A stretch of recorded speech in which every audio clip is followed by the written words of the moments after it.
Okay. And we're live. Assalamu alaikum wa rahmatullahi wa barakatuh. It's a pleasure to speak to you, Professor Khaled Beydoun.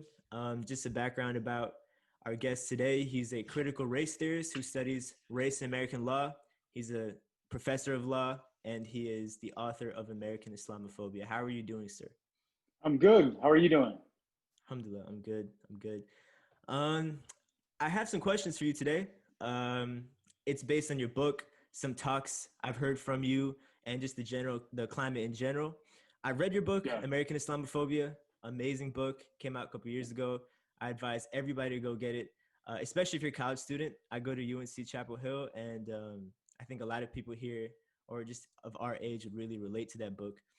You know, I love the stories, the personal stories you had in it. And as a Muslim, I didn't realize how much I did not know about Islamophobia, and that's the Mm. thing that I feel like a lot of us kind of don't realize that we're lacking. It would be great if we could all be educated in this, and your book is a great start to that. So I had some questions for you. Um, I'm going to start out with my first question, and it's about the history of Islamophobia. You Mm. know, it's deeply embedded in the roots, in the American roots, which was the motive behind Christopher Columbus's expedition. Can you give us a brief summary of the history of Islamophobia before 9/11 and address some of the Yeah. biggest misconceptions regarding the presence of Muslims during the earliest ages of this country? Yeah. So, people tend to think that Islamophobia is this phenomenon that, emerged recently, specifically after the last election in 2016, when Trump really made it focal and made Islamophobia, sort of a cornerstone civil rights or media issue. But it's an issue, and it's a phenomenon that is as old and longstanding as the history of the United States. I talk about it in the book, how before Islamophobia, this term came into the consciousness of Americans today. There was a previous sort of phenomenon called Orientalism, and we can unpack what Orientalism means. But essentially, what it means is that the West always saw itself as being antithetical to the Muslim world. And you saw Orientalism unfold, in really sort of destructive and dynamic ways early on, with the enslavement of African Muslims. So before immigrant Muslims from the Middle East or South Asia came to the United States, there was a pretty large and sizable population of enslaved African Muslims who lived in antebellum America. They were enslaved individuals who continued to practice Islam on plantations, continued to practice Islam when bonded to the most, inhumane conditions, on cotton fields, on plantations, building roads, building railroads. So that history of Islam is something that is definitely neglected, and that is part of this broader grand narrative of Islamophobia that we talk about today. Why do you think it's not introduced to us early on in our school, whatever level of school it's in? You have to take a specific class. I'm taking a class right now on the history of Islamophobia. I actually did not, or sorry, history of Islam, and I did not know that. You know, why don't they teach this to us? Yeah, I think for a number of reasons, right? I think that, we know now with the emergence of the Black Lives Matter movement that American history has been something that has been meticulously and strategically constructed to safeguard a specific conception of whiteness and white supremacy. So, talking about subaltern stories about the Muslim experience, about the Black experience is something that's been, I think, intentionally divorced from the mainstream histories that were taught in public school. So a number of reasons is, number one, telling those stories would effectively, pierce this myth of white altruism, right? It would sort of like demonstrate that, that part of this country's history and legacy was not only enslavement, but also was to destroy and emaciate the religious traditions of the enslaved people that they brought stateside, right? Denied them the right to practice Islam, denied them the right to fast, denied them the right to pray, denied them the right to collect on Jum'ah, because they were enslaved individuals.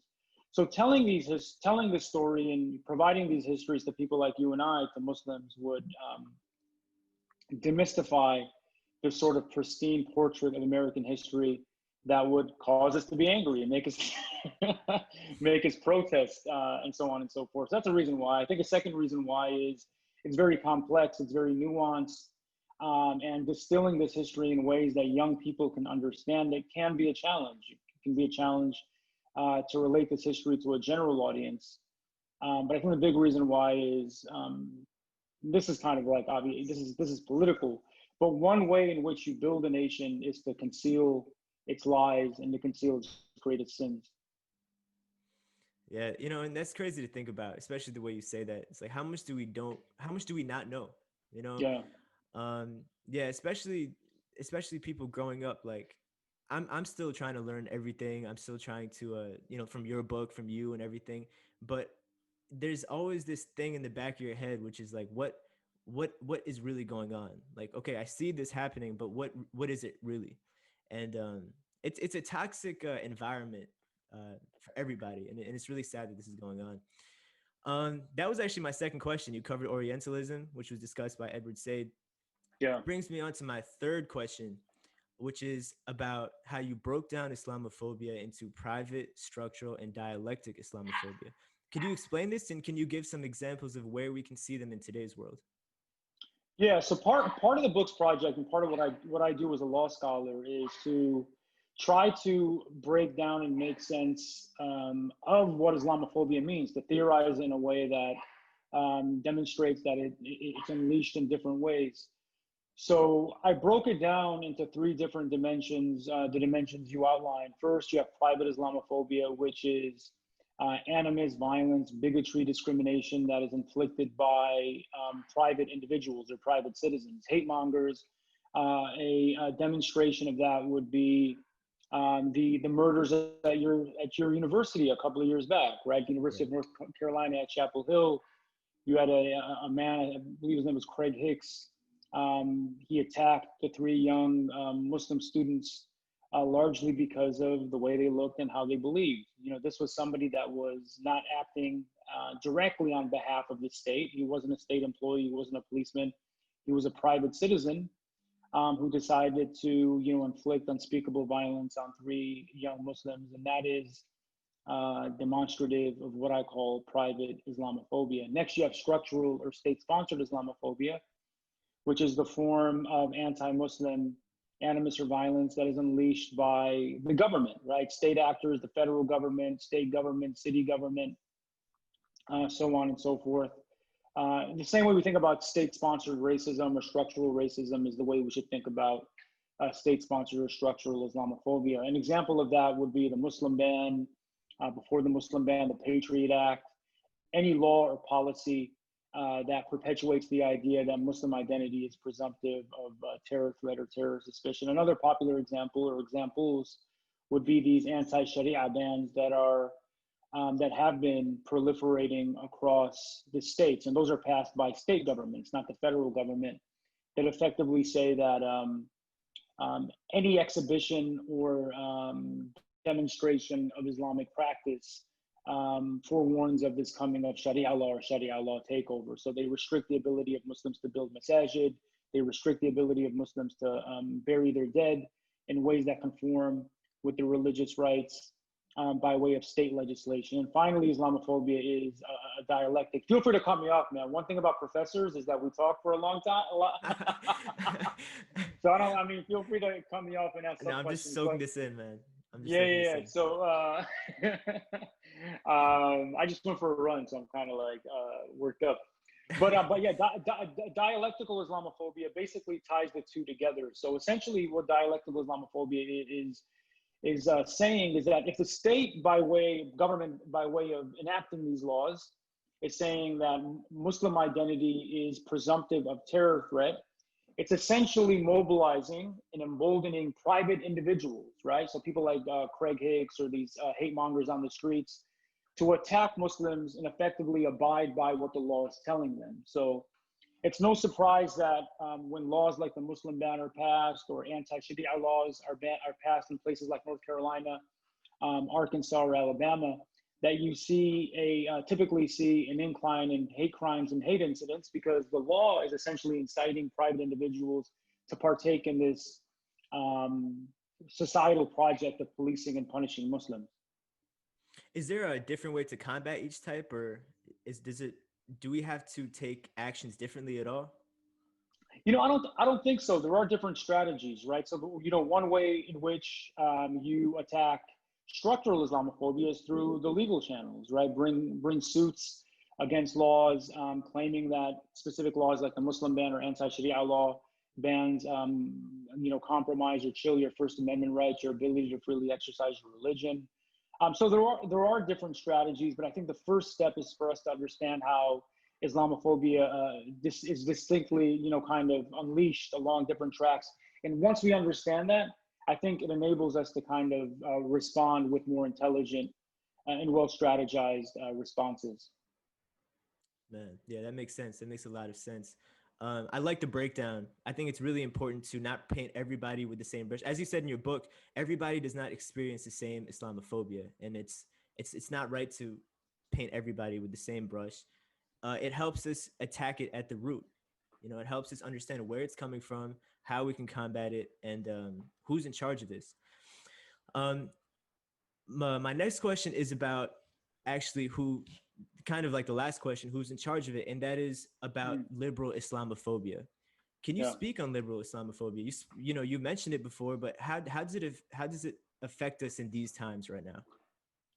Yeah, I think it's intelligent for us to kind of understand that Islamophobia isn't only coming from the right. It's more explicit typically when it's coming from the right, in the same way that racism is, anti-black racism or xenophobia. We can see it more clearly when it's coming from the right because right-wing bigots or right-wing politicians are more candid, or we can even say more honest about the people they don't like, right?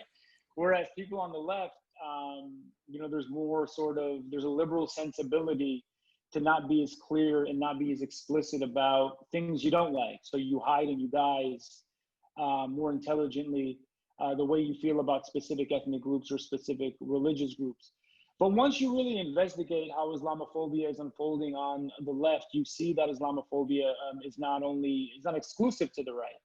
I mean, the classic example or the classic figure that demonstrates how Islamophobia is definitely a liberal phenomenon is somebody like Bill Maher, comedian, news pundit. I was a big fan of Bill Maher, somebody who, I think does an effective job bringing intellectual discourse into the popular sphere and through comedy.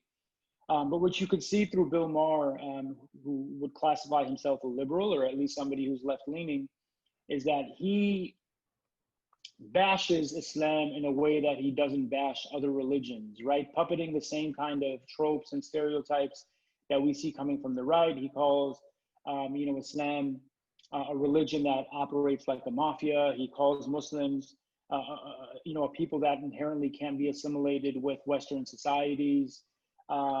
He trumpets these ideas that we think and imagine are only exclusive to the right. People like Sam Harris, who is very much a liberal. Are you familiar with Sam Harris by chance? Yeah, yeah, Yeah, Sam Harris, who's kind of like the leading sort of figure in this new atheist movement. An atheist, he's an atheist, but he's somebody who strongly believes in liberal values and progressive ideas. Somebody like Ayan Hirsi Ali, who was once a Muslim and now doesn't identify as a Muslim. These are individuals who are championed by the left, right? You're as likely to see them be invited by left-leaning organizations to speak, and they have liberal values on the environment, on issues like affirmative action, racism, gender, but there's always an aberration and a deviation when it comes to Islam.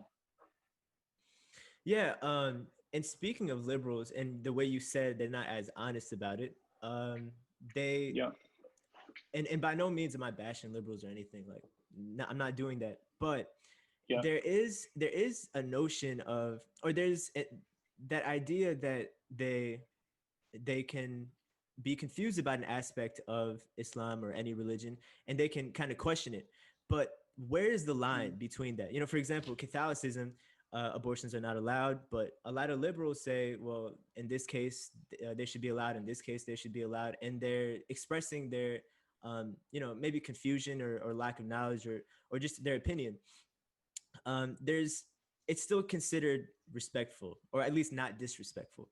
Yeah. The lines I feel like have not been drawn yet for Islamophobia. And people Mhm. say Islam is a violent religion. Women are impressed, but they don't know anything about Islam. Is this considered Islamophobic or misinformed? And where do you draw the line? Yeah, well, I think misinformation and ignorance is a salient driver of Islamophobia, right? I think that being a professor and being somebody who teaches hundreds of students per year, one thing, and this is a basic principle that you extend to any individual, is before you speak confidently or with expertise on an issue, you definitely have to do your research first. You have to understand what it is you're critiquing and analyzing. And I think that oftentimes, when it comes to whether it's liberals or conservatives or individuals in the center, they speak with such confidence and so much gravitas on Islam and Muslims, with having only an emaciated understanding of the religion and the population, right? And I think that's reflective of Islamophobia. The fact that you're making these, categorical assessments of an entire faith group, which is heterogeneous. The Muslim community is more diverse, whether in the United States or globally, than any other faith group. And even Muslim traditions. We can talk about different madahib, we can talk about different sects, we can talk about ijtihad in the different interpretations of the scripture. And we know that oftentimes scholars conflict and compete with regard to interpretation of what the Quran says and what the Hadith says and what Islam stands for and what Islam is. So Islam is ideologically, demographically, scripturally diverse. But these experts and these pundits speak so confidently about Islam as a monolith, as it being homogenous. And that is, I think, reflective of an ignorance that is a central driver of Islamophobia. Now, there are a range of scholars, right? Individuals who know Islam very well and have studied it really closely, that critically engage with specific practices within Islam. If it's coming from a perspective of knowledge, a perspective of expertise, that isn't Islamophobia. Because if there's one thing Islam encourages, is it's critical engagement with faith, right? Whether it's from a believer or a non-believer. So I think that is what distinguishes Islamophobia from legitimate critique is knowledge. Yeah, and that's a line that I hope in the future gets drawn more explicitly. It's not just Yeah, straight black and white bashing or supporting. yeah, My next question is also along the same lines. It's about President Barack Obama, and yeah. the reason I'm bringing him up is because Joe Biden might be the next president. Now we know what Trump stands for when it comes to Muslims. He's been very vocal about the dislike for Islam and Muslims. He said Islam hates us, but Yeah. um, that's one man. The difference is though that he empowers a group of people that have a very dangerous mindset. And Mhm. I think it's important to discuss Obama and his administration and the sneaky tactics they, use to harm Muslims, as it looks like Biden's going to be the next president. So what are some of the things that Mhm. Obama did to negatively affect Muslims, and should we look out for the same kind of things with Joe Biden? Yeah, I wouldn't be so sure to say that Biden's going to be the next president. That's They were true. saying that about they were saying that about Hillary Clinton about 4 years ago this time, and that didn't happen. I think that, but that's a different conversation. I mean, I lived in the South for a long time, and let me tell you, I think one thing that doesn't make me as quick about the idea of Biden being president is that Trump's base is unshakable, and Mm. they're not moving. But yeah, I think you raise legitimate concerns. Is that the Democratic Party and Joe Biden, somebody who's obviously Barack Obama's vice president and somebody who we could expect to kind of carry over and perhaps even expand President Obama's war on terror strategy if he is elected, raises a number of concerns for Muslims, right? Both on the domestic level and both on a foreign policy level. I'll start with foreign policy first, right? So in relation to the Muslim world, is that you might be, you're young, so you may not remember. During Obama's first term, he gave this historic speech in Cairo, in Egypt. Do you remember that? I've seen it before. I've seen clips of it. Yeah. I didn't see it live, but Yeah, so 2009, 6 months after President Obama is elected, goes to Al Azhar, which is one of the most important centers of Islamic teaching and learning in the world, gives this beautiful speech, right? This beautiful speech, which you can effectively reduce the thesis of that speech, into my job is to effectively mend the wounds of the war on terror that were inflicted during the 8 years of the Bush administration. Beautiful speech, promises a new way forward for the United States in the Muslim world. And that speech, obviously Obama doesn't deliver on that speech, But I think that speech was a metaphor for the Obama administration. Is that President Obama was brilliant, right? He was brilliant in sort of conveying this message of coexistence and harmony between the United States and the Muslim world, as I would say, as a form of strategic smokescreen, right? It disarms Muslims to want to love him, to want to believe in him, and to want to be part of his administration. But as he's engaging in these, beautiful sort of, oratory flourishes that are his speeches, he's droning Yemen, he's droning Afghanistan in record numbers that exceed what the Bush administration had did on a foreign policy level. So the number of victims of the Obama administration's onslaught abroad continued. He also continued the Iraq War, which led to, I believe, 1 million people dead. He was committed to the Iraq War, even though publicly he said that he was going to put it to an end, but didn't put it to an end until, I think, 3 years into his first term, right? Committed to the state of Israel and to that vision of Zionism on a foreign policy level. So by no means was President Obama a progressive in terms of the war on terror on a global level. And then we can see the war on terror under the Obama administration unraveling into distinct crusades, which is the topic of my book. Problems in China, for instance, get worse under the Obama watch. India, Modi's elected in 2014 when Obama is still in office. And a lot of that was facilitated by the war on terror that Obama carried forward on a foreign policy level.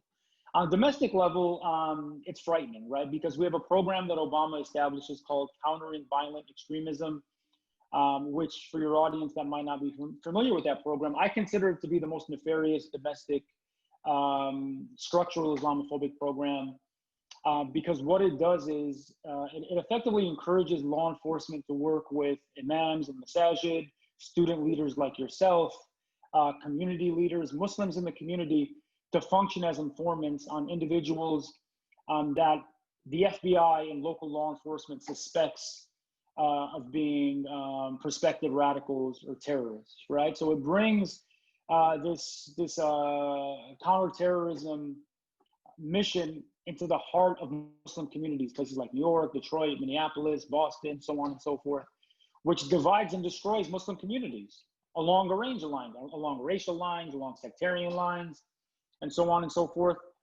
So Biden, if elected, will undeniably extend counter-radicalization in CVE. Yeah, it's really sad. Especially you brought up China, what's going on, super disturbing. Kashmir, what's going on, super disturbing. My father's Kashmiri, and it really hits home because I hear what's going on, but we still don't know what's going on. And that's the crazy thing about it. You post a lot about that in social media. And that's like, honestly, it's one of my main news sources of what's going on. It's your Instagram. And I learn a lot from there.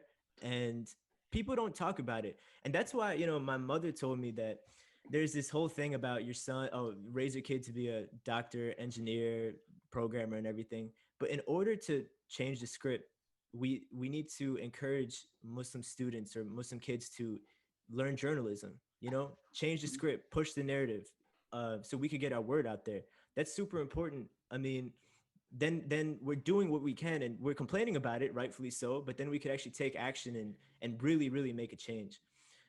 So I appreciate what you do. And honestly, I get maybe 85% of my news from you when it comes to this. It brings me to my last question, though. Mm-hmm. To end it on a positive note, what do you think is the best way for us to unite against Islamophobia and racism? How should Muslims take action, and non-Muslims, how can they help us? And in what ways can we effectively team up with the Black Lives Matter movement to spread the word more efficiently? Because that movement is helping us and like a lot. It's bringing up awareness about racism, and we're greatly benefiting from it. So how can we do this? Yeah, I think that the point you just made earlier really highlights what it is we can do and what we should do. Is, I think for me in the last year or so, I've been spending a lot more time focusing on Islamophobia on a global level, right? Obviously, the countries you mentioned and more, India, what's happening in Kashmir, what's happening in Myanmar, China, Europe, so on and so forth. And one thing, it's studying and analyzing Islamophobia in those countries in a strange way is encouraging for me, because it really highlights how much power and how much privilege we have as Muslims here in the United States, right? And one of those platforms of privilege is exactly what you're doing right now. Is organizing a podcast and building a platform where we can speak freely on issues that we would otherwise be punished in. If you lived in Kashmir or I lived in Egypt and I was saying what I was saying, best believe we'd find ourselves in a jail cell tomorrow, right? So, Yeah. so we have free speech, and we have the ability to engage in dissidents in this country in ways that we don't in our countries of origin. And I think that's something to be mindful of. And second, for me, creates a sort of an obligation to be vocal, whether on social media or whether through my scholarship. So that's really important. When you talk about drawing connections to Black Lives Matter, I'll address that in two ways. Is that the contemporary campaign for Black Lives having a collateral progressive impact on Muslims is by no means a novel phenomenon, right? So if you look in the 60s, for instance, and I write about this in an article called Islam Incarcerated, when you talk about the Nation of Islam, and the Nation of Islam is an organization that is criticized by Sunni Muslims as being illegitimate Muslims, and that's a conversation for a different day. But from a political level, the Nation of Islam, through litigation, were able to pioneer a range of civil rights within the prison context and beyond the prison context that benefited Muslims. They made it possible for Muslims today who are in prison to have halal meals, made it possible for Muslims today to have Qur'ans, prayer mats, prayer times within prisons and jails across the United States. They normalized a lot of Muslim practices and customs within the prison context that Muslims of all sects and of all traditions today enjoy. So the broader civil rights or Black civil rights movement has benefited Muslims in a range of ways, and that's one example. What's happening today, obviously, is another example. And I think it's important. We shouldn't think about the movement for Black lives and Islamophobia as two distinct sort of machinations that are sort of operating on different tracks. It's important to note that the biggest population of Muslims in the United States today remains Black. 30% of Muslims in the United States today identify as Black. So Black Muslims are still the biggest demographic in the United States. So we can talk about how many Black Muslims have to face Islamophobia and anti-Black racism simultaneously. They occupy that, obviously, that very dangerous intersection. But whenever mainstream society, so I'm visiting a friend right now in Virginia. He lives in a very affluent suburb of DC, right? And I just went for a run this morning, and everywhere I turned, I saw Black Lives Matter signs and we're for Black lives and so on and so forth. So whenever mainstream society or mainstream white society begins to accept the fact that this country's legacy is built on a history of racism and anti-Black racism, that's going to pique their ears and sort of extend their antennas to understand that that isn't the only form of discrimination and racism going on, and lead them to perhaps learn more about Islamophobia. I'm surprised when I post about Gaza, for instance, yeah. I'll get 10 DMs a day from white non-Muslim Americans who don't even know what's happening in Gaza or in Kashmir, right? So another thing we shouldn't do too, and I think this is one thing I like to tell young people, is not all folks disagree with us because of malice or because they hate Muslim. A lot of folks don't know about our issues because they can't consume it on mainstream media. So what that does is it just essentially creates an obligation and a burden for people like you and I to use whatever platforms we have to teach them, because people want to learn. Yeah, definitely. And it's crazy. I didn't even know, if I didn't look at that Gaza was bombed 10 straight days. Yeah. So ridiculous. I mean, yeah, I really appreciate the discussion. I learned so much in this discussion. I hope the viewers do too. It's great to talk to a professor like you. In UNC, we have Carl Ernst. He's amazing. Sadly, actually not sadly, all the Muslim kids take the spots in that class before I can. So one semester, inshallah, one semester. But it was really great talking to you. I really appreciate it. We're gonna learn so much from this. And hey, good luck. Keep moving forward. Keep being a leader in the society. I appreciate that, man. No, likewise. Keep doing what you're doing, inshallah, and best of luck this semester. Thank you. Assalamu alaikum, man. Yeah, ma salama.